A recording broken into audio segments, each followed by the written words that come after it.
Jouer avec la santé de vos salariés ou jouer pour la santé de vos salariés? Delphine, préventrice chez Hula Hoops, n'arrive toujours pas à réduire l'absentéisme. Hier, il y a encore eu un accident. Ce n'est pas faute de rappeler les messages de prévention, de réitérer la bonne parole du bon geste, de la bonne posture avec les managers. Elle se sent impuissante. Et si elle proposait de faire autrement? De faire de la prévention une partie de plaisir, d'intégrer la culture métier à un jeu.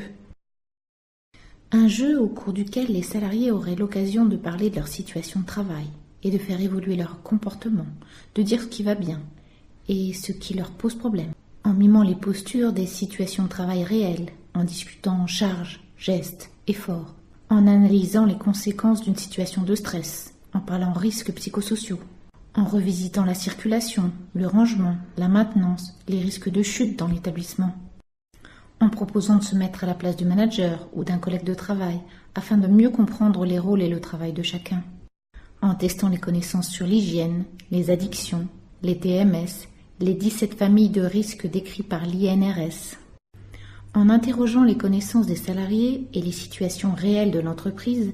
Delphine change le regard porté sur le travail, la santé et la prise de risque.